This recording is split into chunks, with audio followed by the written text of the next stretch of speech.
सही दिख रहा था। चलिए खैर, ठीक है सर, आप शुरू स्टार्ट करते करिए। हैं। जो जी। पेपर हुआ था उसी का डिस्कशन होना है। तो क्वेश्चन नंबर 1, जो पहला क्वेश्चन था वो ये था कि prohibition of participation in torture by a doctor comes under. अब जिन लोगों ने किया होगा या जिन लोगों ने पहले क्लास की होगी उन्हें तो याद होगा। ये चारों के चारों अलग अलग डिक्लेरेशन हुए थे, अलग अलग इसमें अलग अलग गाइडलाइंस सब में दी गई है। जैसे कोई बताएगा modern version of Hippocratic oath, वो किस डिक्लेरेशन में आया था?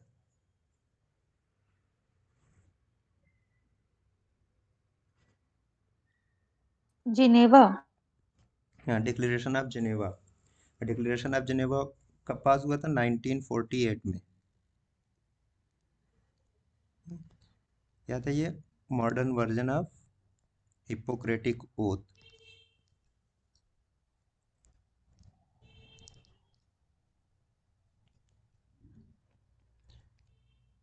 कुछ नहीं, जो हिप्पोक्रेटिक ओथ थी जो पहले से थी उसी को थोड़ा सा मॉडर्न वर्जन में पेश किया गया था इसमें डिक्लेरेशन ऑफ जिनेवा में। जो ये क्वेश्चन था prohibition of participation in torture by a doctor, ये किस डिक्लेरेशन में पास हुआ था? जो ये गाइडलाइन आई थी वो ये इसमें से है ना। अब मान लीजिए तीन बचे आपके पास, डिक्लेरेशन ऑफ टोक्यो है, declaration of Helsinki and declaration of Oslo.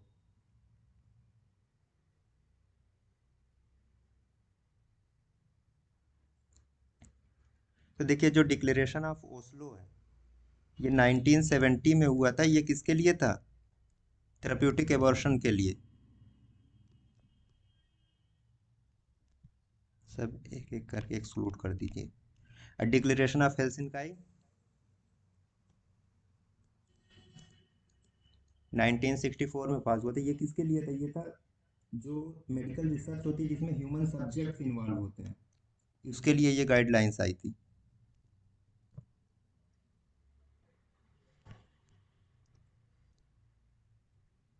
Involving human subjects. अब क्या बचा आपके पास? Declaration of Tokyo 1975। ये जो है यही आपका करेक्ट आंसर था। जो इसमें गाइडलाइन दी गई थी डिक्लेरेशन ऑफ टोक्यो में, उसके अकॉर्डिंग यही था कि जो डॉक्टर्स होते हैं वो उनका इन्वॉल्वमेंट पहले जो होता कैदियों के लिए खासतौर से डॉक्टर्स बुलाए जाते थे, उनके पास अलग अलग ट्रिक होती थी राज उगलवाने के लिए, या कहीं पे जंग हो रही है वहां से जो दुश्मन के जो कैदी थे उनके लिए जो टार्चर के जो अलग अलग तरीके अपनाते थे वो डॉक्टरों को बुला के उनसे करवाया जाता। तो इस चीज़ को प्रोहिबिट करने के लिए, ख़त्म करने के लिए एक गाइडलाइन तैयार की गई थी और वो पास हुआ था कब? टोक्यो के डिक्लेरेशन में। टोक्यो में जो मीटिंग हुई थी तो 1975 में उसको डिक्लेरेशन ऑफ टोक्यो कहा गया। उसमें ये चीज पास हुई थी।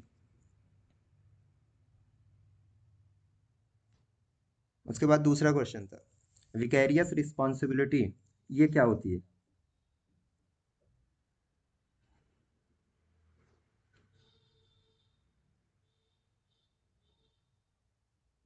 What is vicarious responsibility?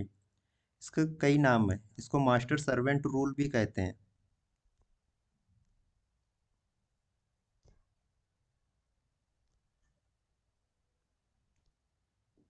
और इसको कहते हैं रिस्पोंडेंट सुपीरियर।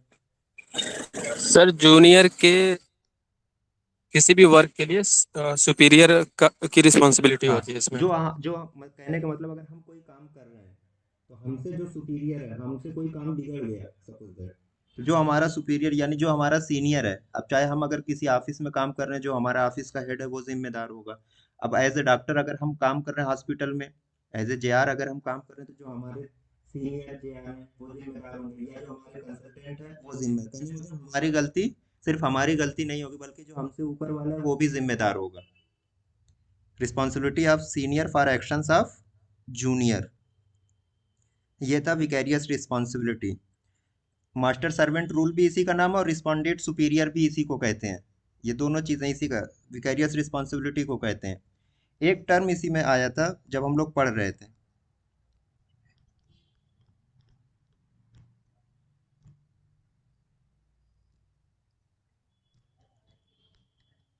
Race ipsa लोक्यूटर। ये याद आ रहा है?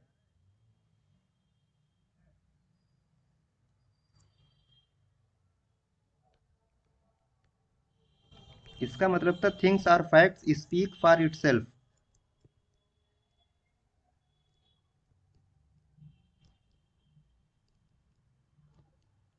इसका क्या मतलब, इसका मतलब ये था कि अगर कोई नेग्लिजेंस हो रहा है डॉक्टर से, तो वहां पे जो मरीज का लायर है ना, उसे जुर्म साबित करने के लिए बहुत ज्यादा बहस करने की जरूरत नहीं है, बल्कि जो नेग्लिजेंस हुआ है वो खुद ही इतना बड़ा नेग्लिजेंस होता है कि वो अपने आप गवाही दे देता है कि हाँ ये जुर्म हुआ है डॉक्टर से। उसी को कहते हैं रेस इप्सा लोक्यूटर। लाइक जैसे ब्लड मिसमैच था, लोग बात कर रहे थे ना, ब्लड मिसमैच हो गया, ब्लड ट्रांसफ्यूजन कराना था, हमने देखा ही नहीं कौन सा ग्रुप है, हमने ट्रांसफ्यूज करा दिया, बाद में क्या हुआ, हाइपर सेंसिटिविटी डेवलप हो गई, एनाफाइलेक्टिक शॉक हो गया। इसके अलावा अगर सर्जरी हो रही थी, एब्डोमेन ओपन था, उसमें क्या सीजर छोड़ दिया या स्वैप छोड़ दिया, तो ये क्या, ये बहुत बड़ा नेग्लिजेंस है। ऐसे में क्या बहुत ज्यादा जो लायर है उसको मेहनत नहीं करनी पड़ती जुर्म साबित करने के लिए, तो इसी को कहा जाता है रेस इप्सा लोक्यूटर, यानी things are facts speak for itself. वो खुद से ही अपनी गवाही दे देंगी हाँ ये जुर्म हुआ है। इसके बाद थर्ड जो आया था कंज्यूमर प्रोटेक्शन एक्ट, ये कब पास हुआ था?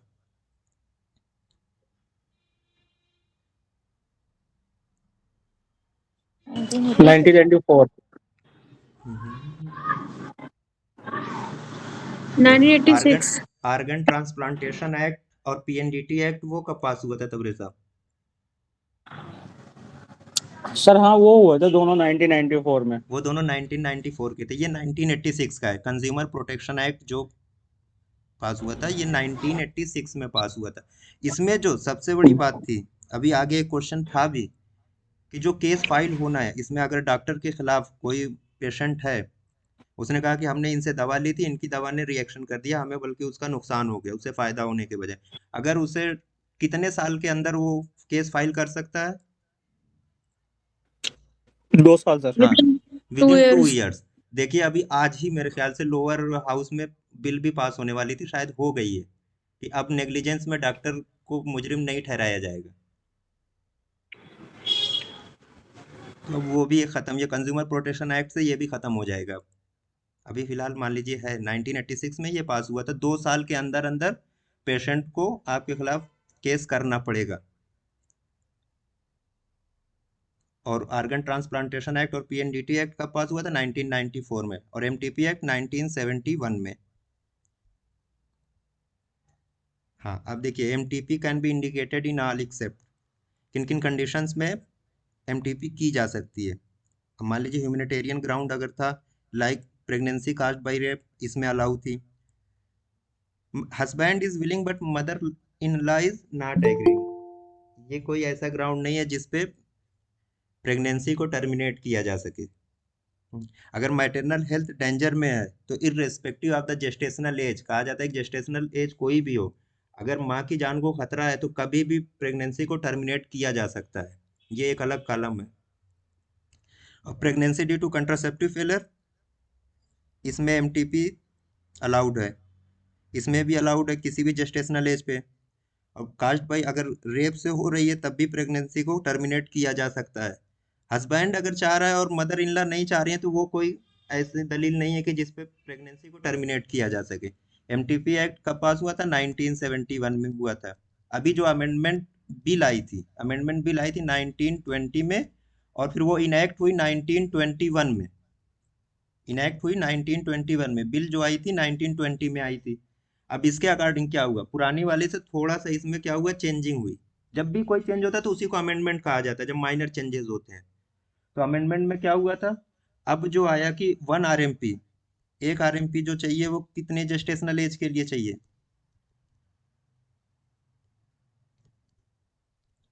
Up to 20 week of pregnancy, एक आरएमपी के ओपिनियन की जरूरत है। और 2 आरएमपी 20 to 24 वीक का अगर जेस्टेशन है 24. तो 2 आरएमपी की जरूरत। पहले क्या था, एक आरएमपी चाहिए था 12 वीक की प्रेगनेंसी के लिए, और 12 से 20 के लिए 2 आरएमपी के ओपिनियन की जरूरत थी। लेकिन ये अमेंडमेंट हुआ 1920 में, बिल पास हुआ, 1921 में इनैक्ट हुआ अमेंडमेंट यही। तो अब उसके अकॉर्डिंग ये चेंजेस आ गए, तो ये वाला अब याद रखना है कि 1 आरएमपी के ओपिनियन कब तक चाहिए, up to 20 week, and 2 RMP का 20 to 24 वीक ऑफ जेस्टेशन तक था। ऑर्गन ट्रांसप्लांटेशन अगर हो रहा है तो उसमें सबसे बेसिक चीज किस चीज को मैच कराया जाता है?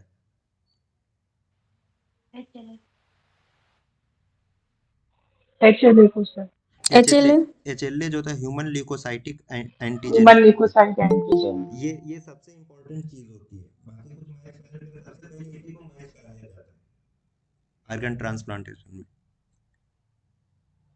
अब वो कई एचएलए, कई टाइप के एचएलए 1 था, एचएलए बी था, एचएलए डीआर था, सब अलग अलग थे। लेकिन बेसिक जो था कि ये था कि एचएलए को मैच कराना मैंडेटरी है ऑर्गन ट्रांसप्लांट। अगर ये मैच नहीं कर रहा है तो फिर ऑर्गन ट्रांसप्लांट नहीं हो सकता। वही वाला पिछला क्वेश्चन जो था अभी, कंज्यूमर प्रोटेक्शन एक्ट के अकॉर्डिंग डॉक्टर कब तक उसके खिलाफ नेग्लिजेंस के लिए केस किया जा सकता है? अप टू 2 इयर्स तक। 2 years. हाँ, ये था अप टू 2 इयर्स तक, इसमें कुछ नहीं। हाँ, अब ये क्वेश्चन देख, चिकन पॉक्स की इन्फेक्टिविटी यानी period of communicability chicken pox की कब तक होती है? Till the last scab falls off, 6 days after onset of rash, 3 days after onset of rash and till the fever subsides. इसमें देखिए 6 days थोड़ा सा after अगर onset. बुक के हिसाब से आप चलेंगे ना तो बुक में दिया था कि 5 days तक, ना 4 to 5 days after rash, after onset of rash 4 to 5, लेकिन 6 days है, ये मोस्ट अप्रोप्रिएट होगा। चिकन पॉक्स का कैसे होता है? 1 to 2 days before to 4 to 5 days after onset of rash. Rash के निकलने के 4 से 5 दिनों तक उसकी इन्फेक्टिविटी रहती है। यहाँ पे ऑप्शन में 6 days था, मोस्ट अप्रोप्रिएट है, यही सही होगा। इसके अलावा मीजल्स का कैसे होता है? अगर मीजल्स की बात करें, मान लीजिए ये चिकन पॉक्स का था, मीजल्स का और आसान है। इस तरीके से याद करिए, 4 days before to 5 days after onset of rash. Tetanus के पीरियड ऑफ कम्युनिकेबिलिटी कितनी होती है? टेटनस, टेटनस की इन्फेक्टिविटी पीरियड कितना होता है?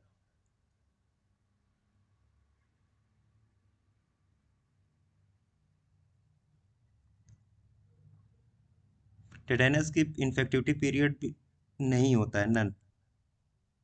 इसका पीरियड ऑफ कम्युनिकेबिलिटी नहीं होती है टेटनस की, ये याद रखिएगा। टेटनस की कोई पूछे पीरियड ऑफ कम्युनिकेबिलिटी या पीरियड ऑफ इन्फेक्टिविटी, 0 नहीं होती है।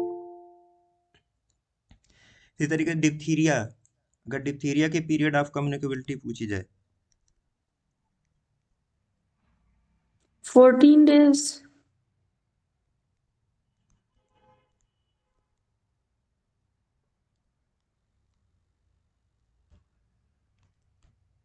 डिजीज शुरू होने से लेकर 14 से 28 दिनों तक इसकी कम्युनिकेबिलिटी होती है डिप्थीरिया की। सबसे इजी याद करने के लिए रूबेला, इसकी कितनी होती है? 7 days before to 7 days after onset of rash.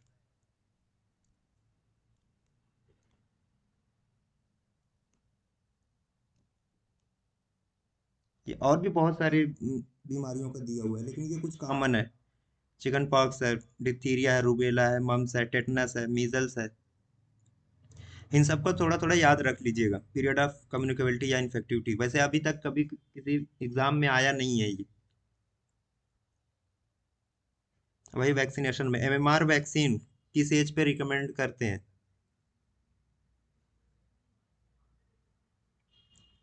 Immunisation schedule अगर याद होगा तो उसमें एक बार इस पे बात हुई थी। Sir, 15 9 to to 18 12 months. month. 15 15 to to 18 months. 18 month. देखिए 9 मंथ पे अकेले मीजल्स की फर्स्ट डोज दे दी जाती है। 9 मंथ पे जो हम देते हैं वो मीजल्स दे देते हैं। और एज सच इम्यूनाइजेशन शेड्यूल में एमएमआर अब नहीं है। हाँ, एमएमआर हाई एंडेमिक एरियाज में देते भी हैं तो इन कंसल्टेशन विद पेरेंट्स, ये बात मैंने बताई थी कि पेरेंट्स के कंसल्टेशन के बाद एमएमआर दी जाती है, वो भी 15 to 18 मंथ पे। ये ऑप्शनल है MMR vaccine. National tuberculosis institute ये कहाँ पे है? Bangalore. बैंगलोर। बेंगलोर में है। ठीक, न्यू दिल्ली में क्या है? ट्यूबरकुलोसिस से ही रिलेटेड चीज है।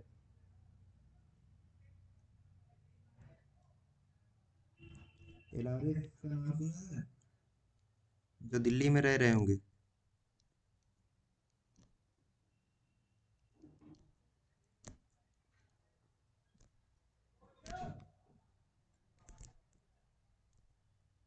ये न्यू दिल्ली में LRS institute of TB and allied disease. National tuberculosis institute कहाँ पे है? बेंगलोर पे है। अब ये जो चिंगलपुट नाम है, वैसे चिंगलपुट्टू था ये। यहाँ पे क्या है?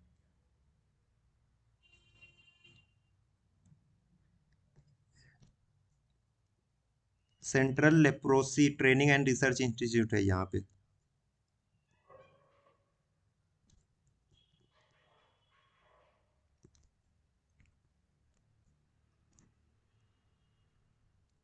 हाँ, central leprosy training and research institute. अब बेंगलोर में क्या था? National tuberculosis institute. चेन्नई में क्या है?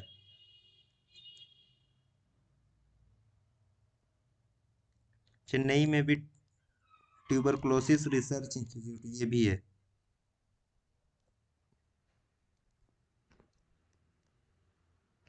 जब बीसीजी बनती कहाँ है? जो लेबोरेटरी है बीसीजी के लिए हिंदुस्तान में, वो कहाँ पे है? चेन्नई। चेन्नई में ही है। टीबी रिसर्च इंस्टीट्यूट चेन्नई में ही है और यहीं पे बीसीजी बनती है। LRS institute of TB and allied disease ये न्यू दिल्ली में है। इसके अलावा नेशनल एड्स कंट्रोल ऑर्गेनाइजेशन वो भी न्यू दिल्ली में है। और national institute of communicable disease वो भी न्यू दिल्ली में है। Central leprosy training and research institute ये कहाँ पे है? चिंगलपुट्टू। अब ARI जिसको हम कहते हैं क्या? Tuberculin conversion index, annual rate of infection, किसके लिए था ये? ARI किसके लिए है? Yellow fever. Tuberculin conversion index. Tuberculin test किस में करते हैं? Tuberculosis में। Tuberculosis. Annual rate of infection जो है ये ट्यूबरकुलोसिस के लिए था, ARI। पहली बात। अब इसमें इसको ट्यूबरकुलिन कन्वर्जन इंडेक्स भी कहते हैं। करंट ARI जो इंडिया का है 1.7%, ये भी करेक्ट है। It represents new cases of TB. Incidence of infection इसी को कहा जाता है। ARI को ही इंसिडेंस ऑफ इन्फेक्शन भी कहा जाता है।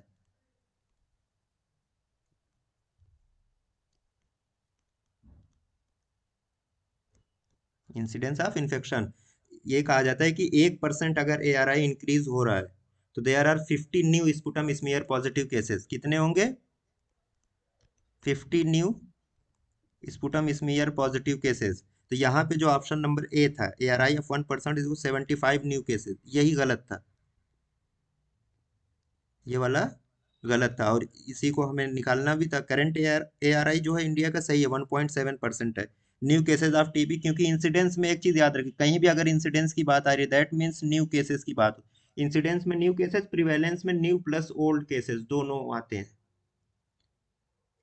और इसी को ट्यूबरकुलिन कन्वर्जन इंडेक्स भी बोलते हैं। ARI टीबी के लिए यूज होता है। अब leprosy, national leprosy eradication programme में जब हम लोग बात कर रहे थे तो उसको पब्लिक हेल्थ कब मानेंगे? अगर उसका प्रिवेलेंस है, यहाँ पे देखिए, if prevalence is more than, कितना होना चाहिए? 10,000। 10,000। वन 1/, मोर देन, देखिए मोर देन 1/10,000 होना चाहिए। और एलिमिनेशन लेवल जो जो गोल सेट किया गया था कि लेप्रोसी को एलिमिनेट करेंगे तो उसके लिए क्या होना चाहिए? लेस देन 1/10,000 था। यही एलिमिनेशन क्राइटेरिया था। Less than 1/10,000, this is elimination criteria. और लेप्रोसी अब इराड नहीं, सॉरी, एलिमिनेट हो चुकी है इंडिया से।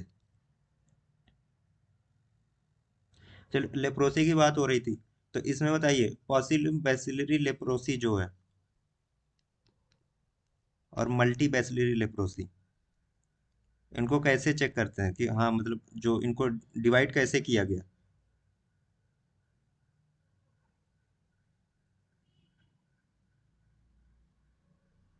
देखिए दो स्किन तरीका था लीजन्स के ऊपर जी।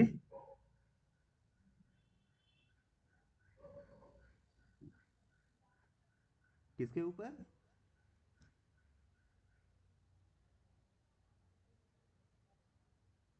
Skin lesion sir. हाँ, एक तो स्किन लीजन था, बेस्ड ऑन स्किन लीजन्स, और दूसरा क्या था? Bacterial index. हाँ, बैक्टीरियल इंडेक्स भी था, ये भी था। स्किन लीजन ज़्यादा कन्वीनियंट था। अगर 1 to 5 स्किन लीजन्स हैं तो पॉसिबैसिलरी था, एंड मोर देन 5 अगर है तो वो मल्टीबैसिलरी लेप्रोसी थी। बैक्टीरियल इंडेक्स भी यही था, अगर लेस देन 2 है तो वो पॉसिबैसिलरी था, और मोर देन 2 है तो मल्टीबैसिलरी लेप्रोसी थी। अब जो एमडीटी चलाते हैं, जो एमडीटी के बाद जब मल्टी ड्रग थेरेपी, वो लेप्रोसी के लिए यूज होती है, ये याद रख लीजिएगा, इसमें कंफ्यूजन नहीं होना चाहिए। अक्सर लोग क्या करते हैं, ट्यूबरकुलोसिस में 4-5 ड्रग है, उसी को मान लेते हैं कि ये मल्टी ड्रग थेरेपी है। नहीं, मल्टी ड्रग थेरेपी जो यूज होती है वो लेप्रोसी में चलती है। अब एमडीटी जो चलेगी पॉसिबैसिलरी के लिए कितने साल, कितने महीने? 6 month सर, 6 month। 6 मंथ जो होती है वो पॉसिबैसिलरी के लिए है, और 12 मंथ मल्टीबैसिलरी के लिए। अब हम बात करें अगर इनके फॉलोअप की अगर हम बात करें, पॉसिबैसिलरी में फॉलोअप कब तक होगा?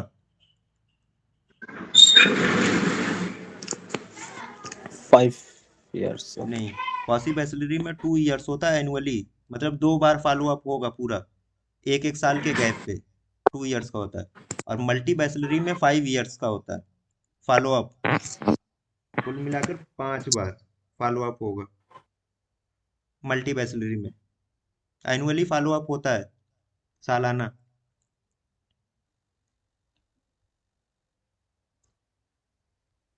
प्लेग, प्लेग का कॉजेटिव ऑर्गेनिज्म क्या है?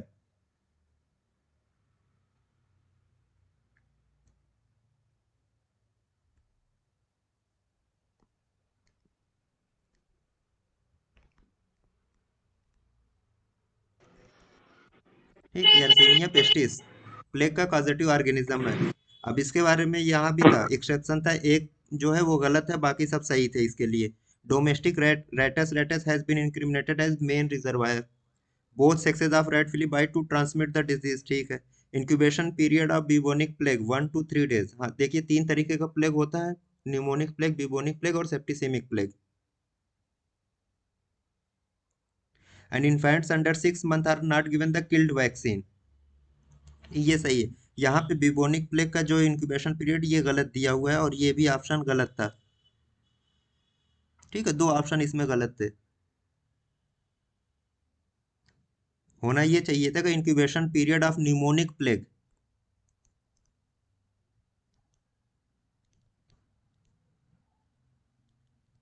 न्यूमोनिक प्लेग का 1 to 3 days था। बाकी दोनों प्लेग जो हैं, सेप्टिसेमिक प्लेग और बिबोनिक प्लेग, उनका कितना था? 2 to 7 days. कितना है उसका? Sir, sir, 2 to 7 days. Yes. ठीक है, तो ये एक तो ये ऑप्शन गलत हो गया था, हालांकि वहां पे इसको गलत माना गया होगा। रेटस रेटस नहीं होता, बल्कि वाइल्ड रोडेंट्स। प्लेग में जो बताया गया कि वाइल्ड रोडेंट्स जो होते हैं वो मेन रिजर्वायर होते हैं, और इसका वेक्टर क्या है प्लेग का?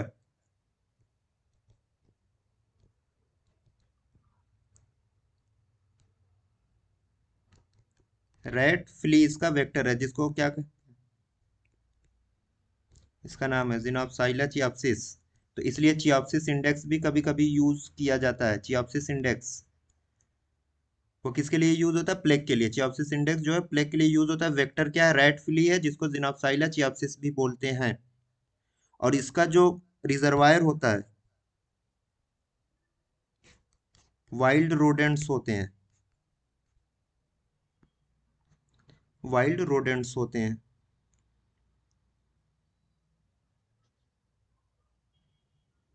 ये वाला ज्यादातर लोगों का गलत हुआ था। Ascariasis is most common helminthic infection, ठीक, and most common worm infestation in India is hookworm infection. जब हमने वहां पे हेलमिंथिक इन्फेक्शंस पढ़े थे तो उसमें दोनों ही चीजें एस्केरियासिस के लिए आई थी। एस्केरियासिस क्या है, मोस्ट कॉमन हेलमिंथिक इन्फेक्शन भी, और most common worm infestation in India भी, वो भी क्या है, एस्केरियासिस है। एस्केरियासिस दोनों था। जब भी बात पूछी जाए कि मोस्ट कॉमन हेलमिंथिक इन्फेक्शन या most common worm infestation in India, that is ascariasis. तो क्या हुआ, स्टेटमेंट 1 करेक्ट था एंड स्टेटमेंट 2 इनकरेक्ट था। अब ये वाला बताया था मैंने, वाटर बेस्ड डिजीज, ड्रैकनकुलियासिस थी। क्योंकि साइक्लॉप्स जो होते हैं, साइक्लॉप्स जो होते हैं वो डिजीज को हार्बर करते हैं, इंटरमीडिएट होस्ट का काम करते हैं साइक्लॉप्स, और ड्रिंकिंग वाटर, पानी के पीने से ही ये बीमारी फैलती है। तो इसलिए वाटर बेस्ड डिजीज ये हो गई। एक डिजीज आती है वाटर शेड, वाटर शेड भी एक टर्म आएगा। पूछे वाटर शेड डिजीज कौन सी है, वो स्केबीज होती है। ये वाटर बेस्ड डिजीज थी, ड्रैकनकुलियासिस। एंड काइलोस्टेमियासिस क्या थे, ये कैसे फैलती थी, डायरेक्ट कांटेक्ट से ये फैलती थी। डायरेक्ट या इनाकुलेशन होता था, इनाकुलेशन हो रहा पैरों में, अगर कहीं चोट लगी, एब्रेजन है, स्किन स्प्लिट है, तो वहां से ये एनकाइलोस्टोमियासिस बॉडी में एंटर होते थे। अमीबियासिस और टाइफाइड का क्या था, फीको ओरल रूट है।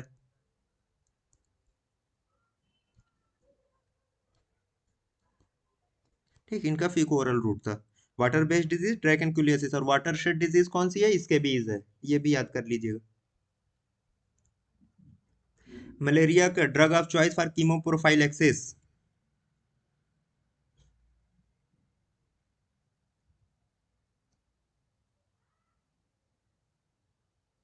टेट्रासाइक्लिन। टेट्रासाइक्लिन है drug of choice for chemoprophylaxis of malaria, tetracycline. इसके अलावा जब हमने ट्रीटमेंट की बात की थी तो वाइवैक्स का अलग, फाल्सीफेरम का अलग, और फाल्सीफेरम में भी नॉर्थ ईस्ट स्टेट में अलग चल रहा था, और other than north eastern state अलग चल रहा था। नॉर्थ ईस्टर्न स्टेट में फाल्सीफेरम के लिए आर्टिमेथर बेस्ड कॉम्बिनेशन थेरेपी चलती है, जिसमें आर्टिमेथर और लिमिफेंट्रिन था, और साथ में प्राइमाक्विन देते थे। और जो other than north eastern state है वहां पे आर्टिमिसिन बेस्ड थेरेपी थी, आर्टिमिसिन बेस्ड थेरेपी। उसमें आर्टिसुनेट था, सल्फाडॉक्सिन, पायरामेथ्रिन और प्राइमाक्विन, ये ड्रग्स चलती थी। और कीमोप्रोफाइलेक्सिस के लिए मलेरिया के टेट्रासाइक्लिन चलती है। डॉक्सीसाइक्लिन अभी लास्ट में जो हमने इन्फेक्शस डिजीज में पढ़ा था उसमें डॉक्सीसिलिन ड्रग ऑफ चॉइस थी किसी डिजीज की।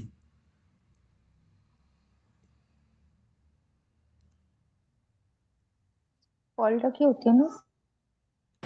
क्यू फीवर की थी शायद मेरे ख्याल। क्यू फीवर के लिए थी, सही है, क्यू फीवर के लिए थी ड्रग ऑफ चॉइस डॉक्सीसाइक्लिन, और यही टेट्रासाइक्लिन यहाँ पे कीमोप्रोफाइलेक्सिस के लिए थी। वहां पे ड्रग ऑफ चॉइस बाकी सब रिकेट्सियल डिजीज के लिए थी, और जितनी भी रिकेट्सियल डिजीज थी उनके लिए ये ड्रग ऑफ चॉइस थी, टेट्रासाइक्लिन।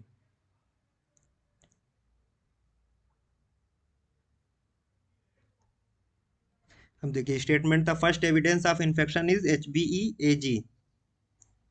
ई क्या बताता है, ई बताता है एनवेलप, जो आउटर कवरिंग है उसकी, वायरस की, उसके लिए ई का इस्तेमाल होता है यहाँ पे देखिए, HBeAg। And first antibody to appear in the serum is anti-HBe। अब अगर आपको सीक्वेंस याद हो पूरा तभी ये करेक्ट हो पाएगा, और सीक्वेंस याद करना हेपेटाइटिस में जरूरी है। फर्स्ट एविडेंस है अगर इन्फेक्शन का तो कौन सा होगा, एपिडेमियोलॉजिकल मार्कर क्या है हेपेटाइटिस बी का, HBsAg। जी हाँ, HBsAg। ये क्या है, एपिडेमियोलॉजिकल मार्कर है, सबसे पहले सीरम में अपीयर होने वाला HBsAg है, और इसी को ऑस्ट्रेलिया एंटीजन भी बोलते हैं, एक नाम इसका दिया गया।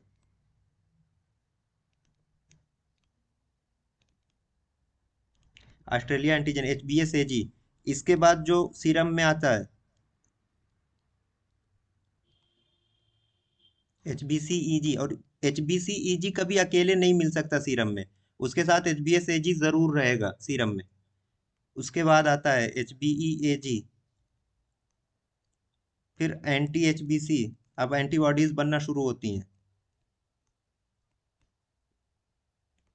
उसके बाद एंटी HbE, और सबसे लास्ट में, सबसे पहले HbsAg अपीयर हुआ और सबसे लास्ट में इसकी एंटीबॉडी आती है। सबसे लास्ट में एंटी HbsAg आएगी, सबसे लास्ट में इसकी एंटीबॉडी आती है। तो अगर हम बात करें फर्स्ट एविडेंस ऑफ इन्फेक्शन क्या हो गया, HbsAg, क्योंकि सबसे पहले यही आता है, इसी को एपिडेमियोलॉजिकल मार्कर भी बोलते हैं। और पहली एंटीबॉडी जो आती है HbE नहीं आती, बल्कि HbC, एंटी HbC, ये फर्स्ट एंटीबॉडी है। जितने भी एंटी हैं ये एंटीबॉडीज हैं। तो पहली एंटीबॉडीज जो आई वो एंटी HbC आती है। तो दोनों के दोनों स्टेटमेंट जो हुए वो इनकरेक्ट है। और जो HbEAg है ये एक्टिव वायरल रेप्लिकेशन को बताता है। एक्टिव वायरल रेप्लिकेशन यानी एक्यूट डिजीज, वायरस क्या है, डिजीज ऑनसेट है, वायरस का रेप्लिकेशन हो रहा है। और जब एंटी HbsAg आ जाए सीरम में, इसका मतलब जो डिजीज है वो ओवर हो चुकी है, क्योर हो चुकी है, खत्म हो चुकी है। और एंटी HbE, इसका मतलब क्या, वायरस का रेप्लिकेशन या मल्टीप्लिकेशन जो है वो रुक चुका है।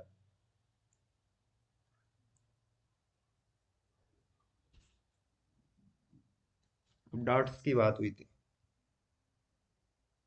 Revised national tuberculosis control programme, category 1, category 2 and category 4, ये था डॉट्स का। फर्स्ट लाइन जो ड्रग्स थी, कौन कौन सी फर्स्ट लाइन ड्रग है?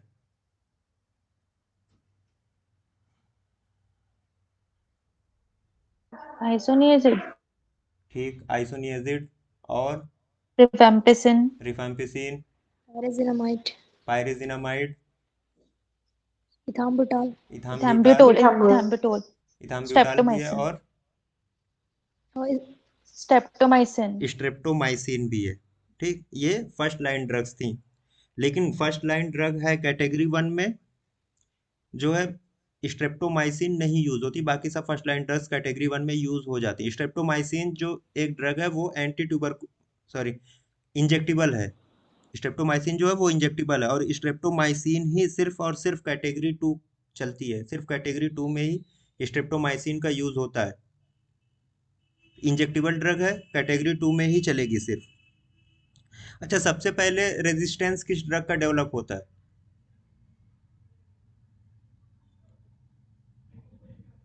ये जितनी भी फर्स्ट लाइन ड्रग्स हैं इनमें रेजिस्टेंस सबसे पहले किसका डेवलप होता है? आइसोनियाजिड का। pyrazinamide, आइसोनियाजिड का सबसे पहले रेजिस्टेंस डेवलप होता है। इथाम्ब्यूटाल जो है वो, इसका क्या है साइड इफेक्ट इथाम्ब्यूटाल का? eye vision, ऑप्टिक कराती ना, कुछ ऑप्टिक न्यूराइटिस होता है। vision हाँ, loss, ऑप्टिक न्यूराइटिस काज करती है ये, रेड ग्रीन कलर ब्लाइंडनेस।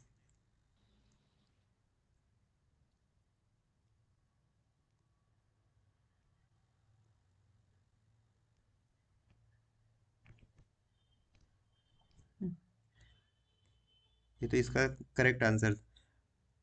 और orange discoloration of body secretions, या ज़्यादातर हम बात करते हैं यूरिन का, तो वो रिफेम्पिसिन है। जब बात हुई थी बैक्टीरियोसाइडल एंड बैक्टीरियोस्टेटिक, बैक्टीरियोस्टेटिक का मतलब क्या हुआ, जो बैक्टीरिया के मल्टीप्लिकेशन को रोक दे। स्टेसिस के माने होता है रुकना, तो बैक्टीरियोस्टेटिक ड्रग हो गई। बैक्टीरिसाइडल, साइडल जो होता है वो किल करने के लिए यूज होता है, तो बैक्टीरिसाइडल यानी बैक्टीरिया को किल करने वाली। दो कैटेगरी की ड्रग्स हैं ट्यूबरक्लोसिस के लिए। और जब फर्स्ट लाइन ड्रग्स की हम बात करते हैं तो उसमें सिर्फ एक ही ड्रग है जो बैक्टीरियोस्टेटिक है।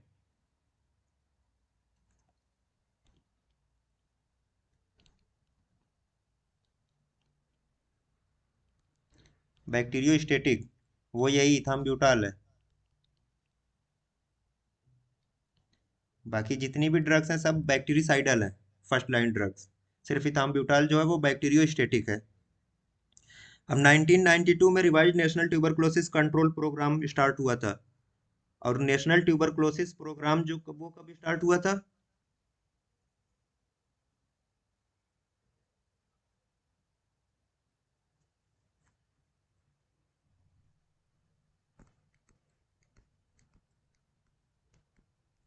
ठीक। नेशनल 19 ट्यूबरकुलोसिस कंट्रोल प्रोग्राम जो हुआ 1962 में इससे शुरू हुआ था। जो एनटीपी था, नेशनल ट्यूबरकुलोसिस प्रोग्राम, इसका जो मोड ऑफ डायग्नोसिस क्या थी?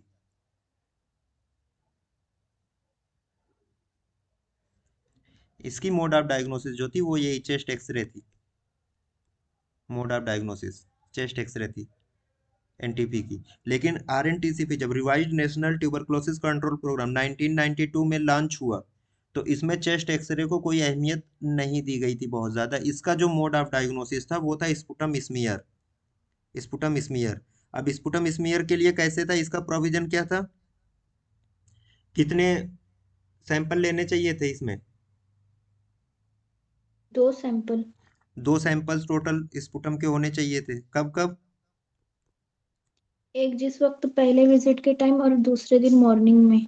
हाँ, पहला तो जो है स्पॉट विजिट, यानी जो स्पॉट फौरन जो मिल जाए। दूसरा जो था मॉर्निंग सैंपल लेना था।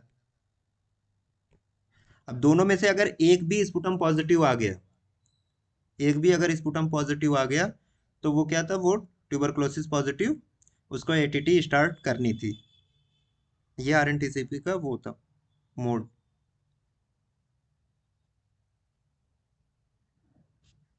DEC provocation test. डीईसी क्या है? Die ethyl कार्बामाजिन।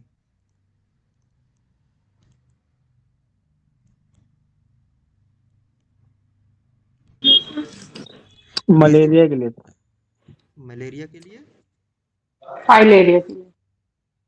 या सिर्फ फाइलेरिया के लिए। फाइलेरिया के फाइलेरिया लिए सॉरी। यूज होता है diethylcarbamazine. DEC provocation test जो होता है वो फाइलेरिया के लिए। फाइलेरिया के लिए एक टर्म और यूज होता है, जीनो डायग्नोसिस। ये भी याद कर के रख लीजिएगा, जीनो डायग्नोसिस। इसके फाइलेरिया के डायग्नोसिस के लिए ब्लड सैंपल कब लिया जाता है?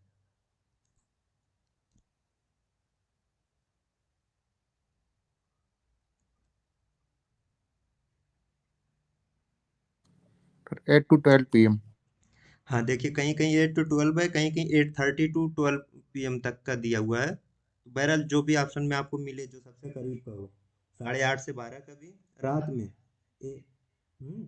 नाइट वाला, दिन वाला नहीं। या फिर 9 से 12 का भी अगर मिल जाए तो भी, जो जो भी सबसे करीबी ऑप्शन मिले ये वही सही है। नाइट टाइम में ही लेते हैं क्योंकि इसके जो माइक्रोफाइलेरिया वो ब्लड में रात में ही मिलते हैं। और ये जो जीनो डायग्नोसिस होती है इसका थोड़ा सा टेक्निक अलग है। इसमें क्या करते हैं, पेशेंट के ऊपर मच्छर को बाइट करवाते हैं, ब्लड सक करवाते हैं, फिर उसको 14 डेज तक रखते हैं। उसके बाद मच्छर को डाइसेक्ट किया जाता है, वहां से फिर माइक्रोफाइलेरिया ढूंढा जाता है। और डीईसी प्रोवोकेशन टेस्ट में क्या हुआ है कि 100 मिलीग्राम डीईसी पेशेंट को दे दिया गया, और डीईसी देने के बाद ही कुछ देर के बाद उसके ब्लड में डे टाइम में भी माइक्रोफाइलेरिया आ जाते हैं। तो लो डेंसिटी माइक्रोफाइलेरिया को डिटेक्ट करने के लिए डीईसी बहुत अच्छा टेस्ट हो जाता है।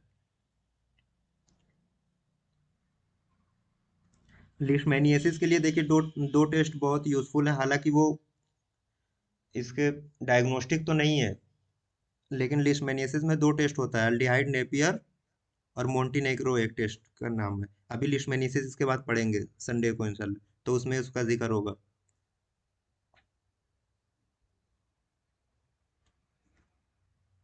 लीडिंग क्वेश्चंस कब पूछे जाते हैं? Cross examination. During only and only in cross examination. सिर्फ और सिर्फ क्रॉस एग्जामिनेशन में leading question. Examination in chief ये कौन करता है? It जिस is done पार्टी by ने judges. नहीं, जिस पार्टी ने गवाह को बुलाया है उसका वकील करता है। एग्जामिनेशन इन चीफ जिस पार्टी ने गवाह को बुलाया उसी का वकील करता है। और जज के लिए ये कहा जाता है कि any time in the trial, वो कभी भी, भाई जज तो सबसे बड़ा है, वो जब चाहे तब सवाल पूछ सकता है, उसके लिए कोई रोक टोक नहीं। Any time in the trial जज कैन आस्क क्वेश्चन। 2 बार देखिए एग्जामिनेशन इन चीफ आ गया है, ये री एग्जामिनेशन होना चाहिए था। बहरहाल एग्जामिनेशन इन चीफ में क्या हुआ, जिस पार्टी ने गवाह को बुलाया उसका वकील वहां पे क्वेश्चन पूछता है। क्रॉस एग्जामिनेशन में जो एक्यूज्ड है उसका वकील पूछता है। तो ऐसे में लीडिंग क्वेश्चन सिर्फ और सिर्फ क्रॉस एग्जामिनेशन में ही अलाउड है। और जज any time in the trial, ये वाला जो ऑप्शन है ना, अगर जज के लिए पूछा जाता है कि जज कब सवाल पूछ सकता है, तो जज can ask any time in the trial, वो कभी भी सवाल पूछ सकता है। बात आई है वैक्सीन की थोड़ी सी, ओपीवी और आईपीवी। आईपीवी कब बनी थी? सर 1927। 1927। अब बीसीजी कब बनी थी?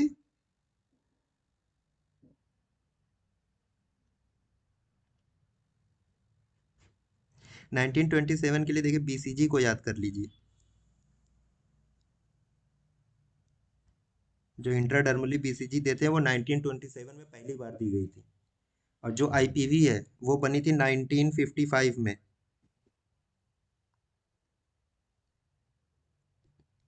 1955 में आईपीवी बनी थी।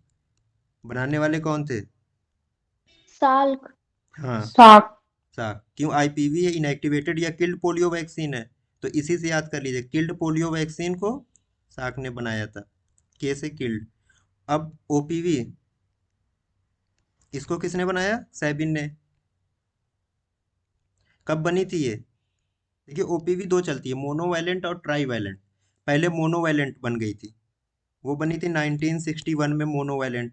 उसके बाद बनी ट्राईवैलेंट, वो 1963 में बनी थी। बनाने वाले यही भाई साहब थे, सैबिन।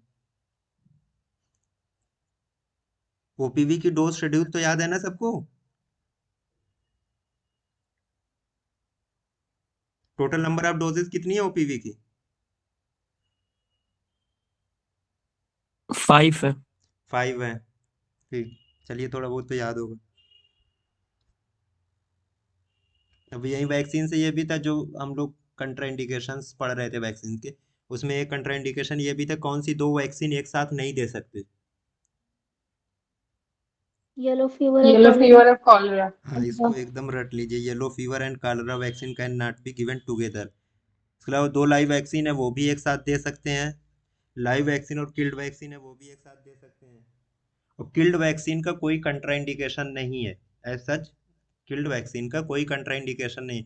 सिर्फ और सिर्फ एक कंट्राइंडिकेशन है कि अगर पिछली डोज पे जो लोकल इंजेक्शन साइट है वहां पे अगर कोई सीवियर कंजेशन या पेन, एरिथमा, ये सब डेवलप हो गया, तो ऐसी कंडीशन में नहीं देते, अदरवाइज उसका कोई कंट्राइंडिकेशन नहीं है।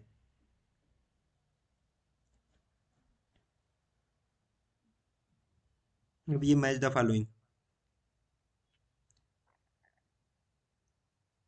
अर्बन मलेरिया का क्या?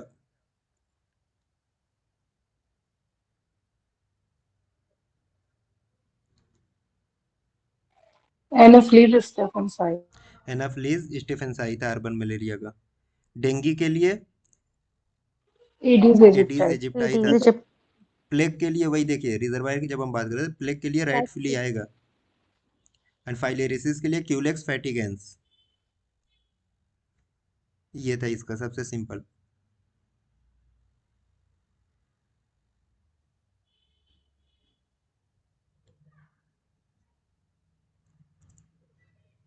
अब ये था offences in which police can arrest without warrant, जिसमें पुलिस कॉग्निजेबल। बिना वारंट के ही गिरफ्तार कर ले। Cognisable offence. कॉग्नाइजेबल ऑफेंसेस इसको कहते हैं। वारंट केसेस जो कहते हैं वो ऐसे केसेस में जिसमें कम से कम अगर सजा हो तो 2 साल या उससे ज्यादा की सजा जिन केसेस में हो सकती है, उनको वारंट केसेस कहते हैं। कॉग्नाइजेबल ऑफेंस जिसमें वारंट की जरूरत नहीं है गिरफ्तार होने के लिए। नॉन कॉग्नाइजेबल ऑफेंस इसी का जस्ट अपोजिट, जिसमें पहले वारंट लाना होगा पुलिस को, तब जाके उसको गिरफ्तार करना होगा। नॉन बेलेबल ऑफेंसेस का मतलब ऐसे ऑफेंसेस ऐसे जो जिसमें मजिस्ट्रेट बेल ना दे, मतलब गिरफ्तार होके जेल जाना जरूरी है, ऐसे ऑफेंसेस को नॉन बेलेबल ऑफेंसेस कहते हैं। वारंट केसेस जिसमें सजा कम से कम 2 साल या उससे ज्यादा की हो सकती हो, ऐसे केसेस को वारंट केसेस कहते हैं। लिम्फेटिक फाइलेरियसिस की जब बात आई थी तो उसमें तो उसके 3 कॉजेटिव एजेंट थे।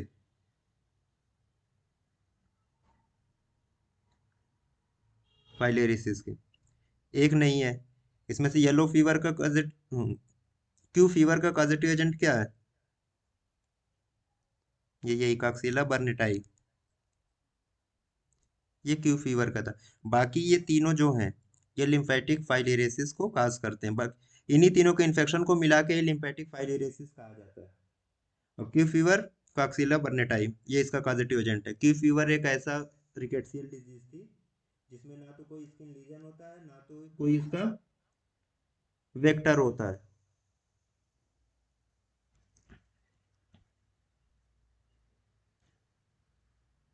ब्रो इंडेक्स ये किसके लिए यूज होता है?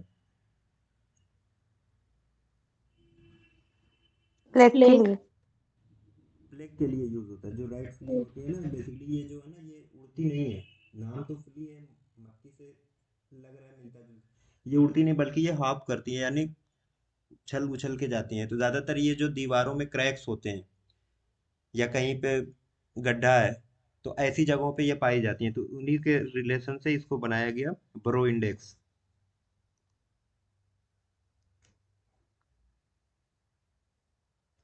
और डेंगू के लिए जो एडीज एजिप्टाई इंडेक्स था वो कितना होना चाहिए?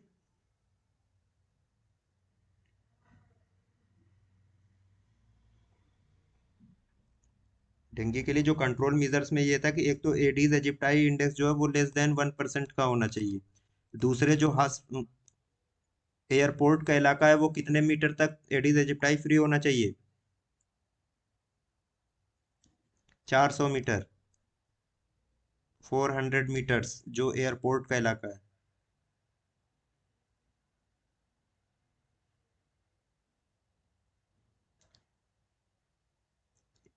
ये एडीज के लिए था।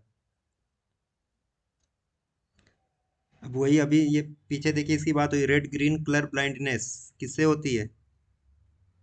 इथैम्बुटोल। इथाम्ब्यूटाल से होती है। प्रेगनेंसी में कौन सी ड्रग नहीं देंगे इसमें से?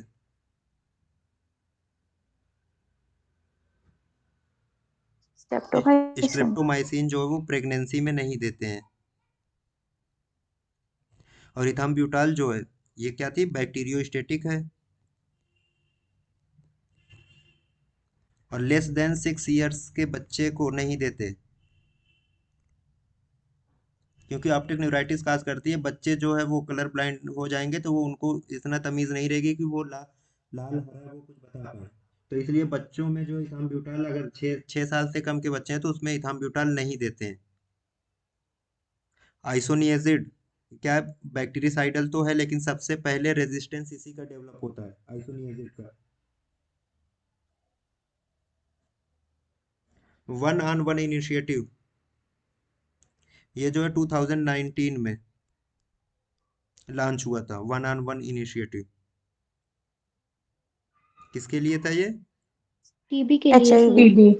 ट्यूबरक्लोसिस के लिए था, याद है। HIV के लिए ना 3/5, yes sir, yes sir. HIV के लिए 3/5 इनिशिएटिव है। और वन ऑन वन इनिशिएटिव 2019 में world tuberculosis day. World tuberculosis day कब मनाया जाता है?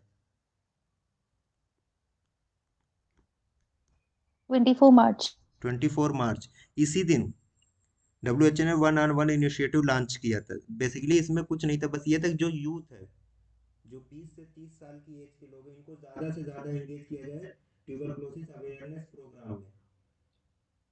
उसी को नाम दिया गया वन ऑन वन इनिशिएटिव। अब फिर वही बात है कि गाइडलाइंस फॉर थेराप्यूटिक इबोर्शन कहाँ के डिक्लेरेशन में इसकी गाइडलाइन आई थी? Oslo. Declaration of Oslo. Tokyo क्या था? डॉक्टर का टॉर्चर में प्रोहिबिट करना। डॉक्टर के मतलब डॉक्टर शामिल नहीं हो सकते अब टॉर्चर करने के लिए। Declaration of Geneva modern version of Hippocratic oath. Declaration of Helsinki जो ह्यूमन ऑब्जेक्ट्स आए जो मेडिकल रिसर्च में यूज होते हैं उनके लिए गाइडलाइंस जो आई थी वो डिक्लेरेशन ऑफ हेलसिंकी में आई थी। मलेरियल पैरासाइट का इन्फेक्टिव स्टेज कौन सा होता है?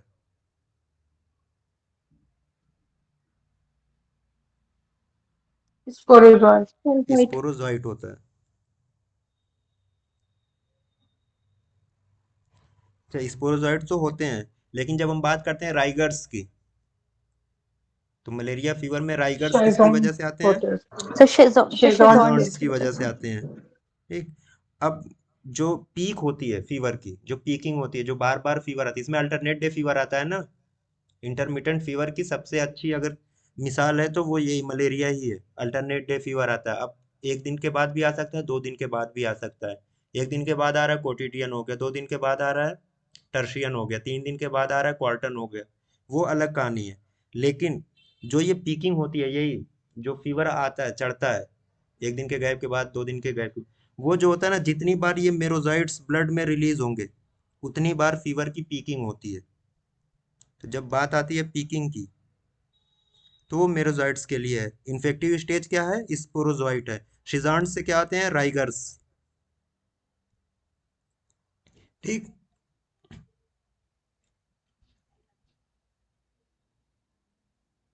येलो फीवर में सब सही है, ये गलत है। इंक्यूबेशन पीरियड 3 to 6 days सही है। वैलिडिटी क्या है इंटरनेशनल सर्टिफिकेट के लिए? 10 years तक की है, 10 days to 10 years इसकी वैक्सीन के लिए। और जो इसकी वैक्सीन है वो 17D ही है। अब यहाँ अर्बन फार्म लिख दिया गया था, ये सिर्फ कंफ्यूजन के लिए था, कोई बात नहीं। इसकी जो एक ही वैक्सीन है वो 17D वैक्सीन है येलो फीवर की, जो स्ट्रेन है। चौथा देखिए, Aedes aegypti index should not be more than 10% to ensure freedom from yellow fever. अभी मैंने बताया था, इसका जो एडीज का इंडेक्स होना चाहिए वो कितना होना चाहिए? Less less than than 1%। और जो एयरपोर्ट्स का इलाका है वो 400 मीटर तक एडीज इजिप्टाई फ्री होना चाहिए। तो ये वाला ऑप्शन था, यही जो गलत था। क्लाइनफेल्टर सिंड्रोम पढ़ा था ना सब लोगों ने?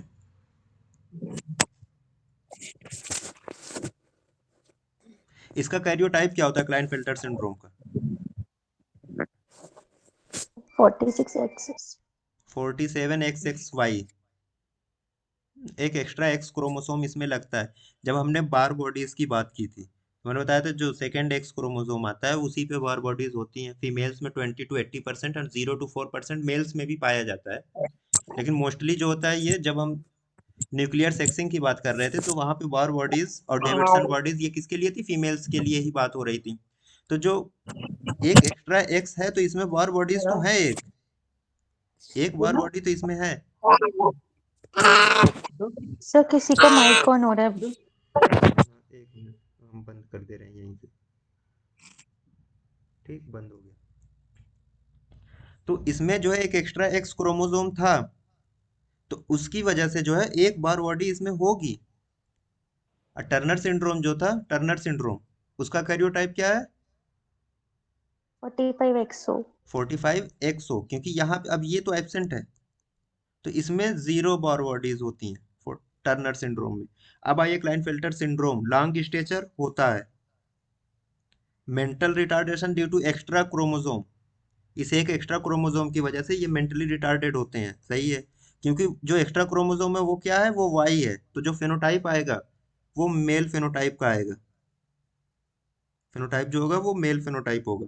बार बॉडीज एक होनी चाहिए थी, चौथा ऑप्शन था एब्सेंट बार बॉडीज, तो इसलिए यही गलत था यहाँ पे, इसी को हमें चूज करना था। यही दोनों याद करिएगा कि क्लाइनफेल्टर सिंड्रोम में एक बार बॉडी होती है और टर्नर सिंड्रोम में एक भी नहीं होती है। अब हो सकता है आपसे खाली ऐसे पूछ दिया जाए कि हाँ चलिए भाई ये है लास्ट का जो फेनोटाइप है, तो अब इसमें कितने बार बॉडीज होंगी? 1. 2 होंगी, 2 एक्स आ गए ना इधर। जैसे ये एक्स एक्स वाई था, ये एक्स एक्स एक्स तीनों, तो ऐसे को ना इनको इनको जो नाम दिया जाता है ये सुपर फीमेल कहा जाता है। तो इसमें 2 बार बॉडीज होंगी। हुकवार्म के लिए चैंडलर्स इंडेक्स, चैंडलर्स इंडेक्स जो यूज होता है हुकवार्म के लिए यूज होता है, पहली बात। अब हेल्थ प्रॉब्लम कब बनेगा? More than 300. More than 300 More है तो than ये मेजर 300. पब्लिक हेल्थ प्रॉब्लम बन जाएगा। और मोर देन 200 है तो माइनर, कोई मसला नहीं, लेकिन मोर देन 300 अगर है तो ये एक मेजर पब्लिक हेल्थ प्रॉब्लम बनेगा। और चैंडलर्स इंडेक्स में हुकवार्म की जो हम देखते हैं उसका जो फार्मूला है वो क्या है?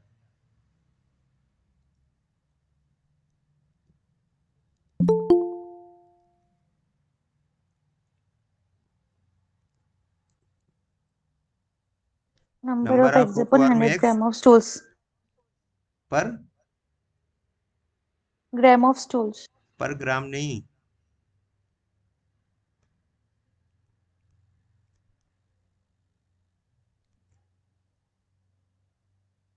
पर 100 ग्राम ऑफ स्टूल है। इसको देख लीजिएगा बुक में एक बार।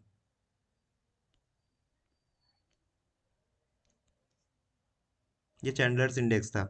मोर देन 300 है तो ये पब्लिक हेल्थ प्रॉब्लम हो जाएगा। अभी देखिए ये पीछे अभी बात हुई मलेरिया की। The peaks of fever in malaria coincide with the release of successive breeds of into the blood stream. वही जब मलेरिया की पीक्स आती है, मलेरिया का बुखार जब चढ़ता है बार बार, जितनी बार ये मेरोजोइट्स रिलीज होंगे ब्लड में उतनी बार इसकी पीकिंग होती है। तो जब भी बात आएगी पीकिंग की फीवर के तो वो मेरोजोइट्स से होती है। सीज़ांट से क्या होता है, राइगर्स आते हैं। इन्फेक्टिव स्टेज क्या है, स्पोरोजोइट है इसकी। assertion an inquest is an inquiry done in unnatural death to know the cause of death। सही है, इंक्वेस्ट इसी को कहते हैं जो इंक्वायरी या इन्वेस्टिगेशन होती है to know the cause of the death in unnatural condition. ठीक, रीजन क्या दिया गया, Indian evidence act describe various types of inquest. अब बताइए आप लोग ये रीजन सही है? No, sir. आपको क्या गलत लगा इसमें?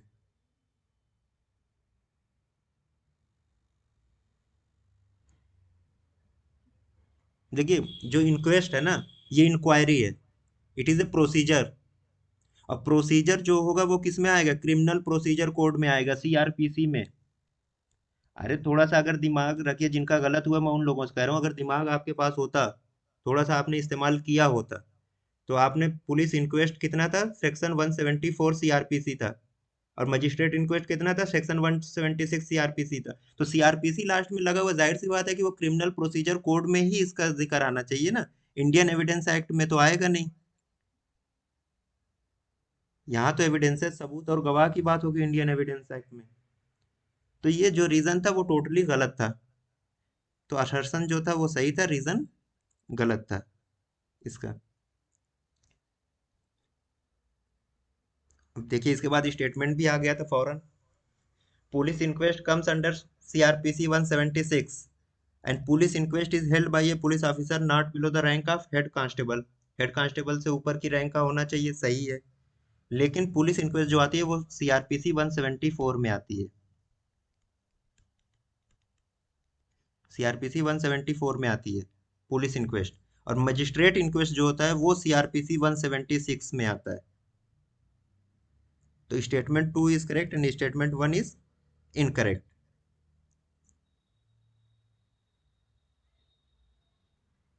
ए person wilfully giving false evidence और conceals part of the truth, इसको क्या कहते हैं? कुछ लोगों ने हॉस्टाइल विलनेस लगाया हुआ था इस पे। परजूरी। परज्यूरी बोलते हैं। परज्यूरी इसको बोलते हैं। हॉस्टाइल विलनेस में देखिए जब भी कहीं हॉस्टाइल विटनेस का जिक्र आएगा, इसका मतलब ये है कि that person is on oath, उसने पहले ओथ ले ली है।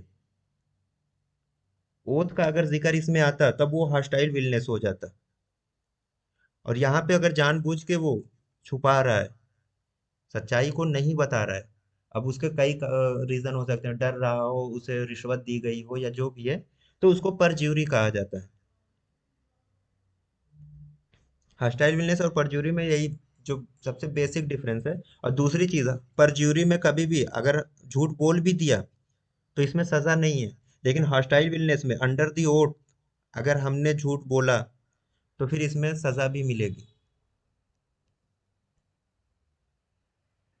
अब ये तो डेथ पेनल्टी कौन दे सकता है, तो जो सबसे लोअर कोर्ट इनमें थी, जब हमने सुप्रीम कोर्ट और डिस्ट्रिक्ट कोर्ट भी पढ़ लिया, स्टेट कोर्ट भी पढ़ ली, तो जो सबसे लोअर कोर्ट थी जो सज़ा दे सकती थी वो सेशन कोर्ट थी।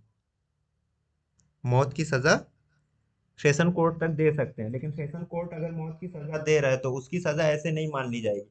उसकी सज़ा के लिए फिर से हाई कोर्ट जो होगा, हाई कोर्ट वो मुहर लगाएगा।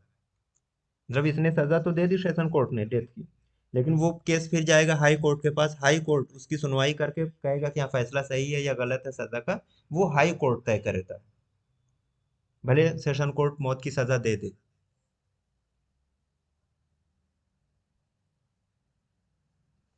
भाई most sensitive index for recent malaria transmission in a community,